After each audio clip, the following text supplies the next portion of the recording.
Hello class, today in this video we will be talking about quadratic functions. Well, what is a quadratic function? Well, it's a function of the form ax squared plus bx plus c, where a, b, and c are real numbers. Why is it called a quadratic function? Well, the prefix quad means square. You can think of a campus quad, and the square here refers to your squared term. Okay, what do quadratic functions look like? Well, let's see.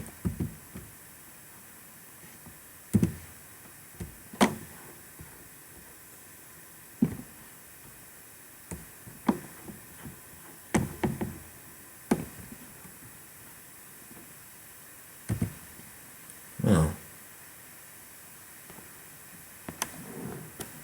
they look like U's. They actually have a parabola shape, and though I did not draw it quite well, they have an axis of symmetry that bisects them. And they have a vertex point right there, and then they have what are called zeros and a y-intercept. Now sometimes the zeros are not real values. Sometimes, like here, you'll get complex values, and these zeros you can't actually see in the real plane. Why do you get a complex value for the zeros here? Well, it's simply that this graph does not intersect with the x-intercept, with the x-axis.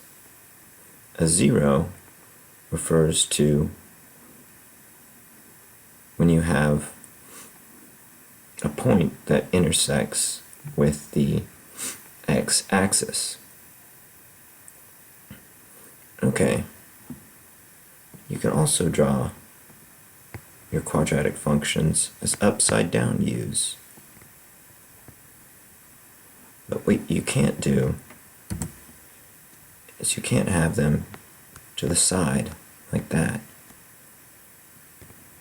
because these are not functions. Although they are parabolas, they are U-shaped, that is. Okay, well, it's important to note that these vertex points are very important. They give us either a minimum value of the quadratic function if it opens up, or a maximum value of the quadratic function if it opens down. So how do we find the vertex? Well, we can use a formula that says our vertex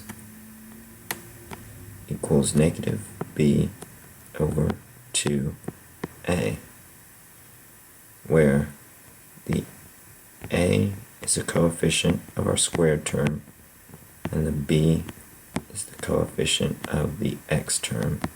And you have a c, which is a constant, but it's not involved in finding the vertex point. So negative b over 2a is the x value. The y value would be evaluated by plugging in the x value into your function. And there is the vertex point.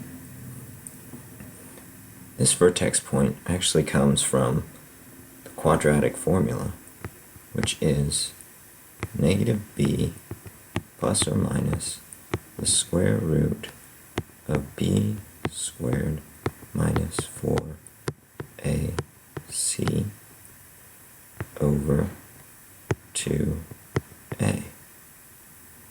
You can see that when this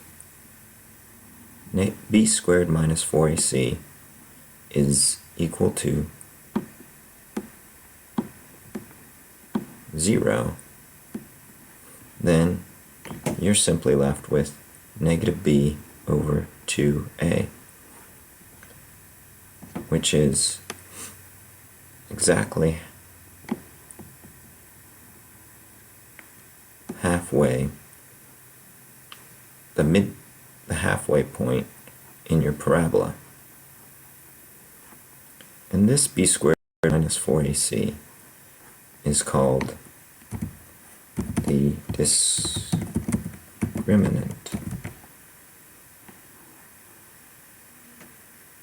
Okay, next video we will look at how to derive the quadratic formula.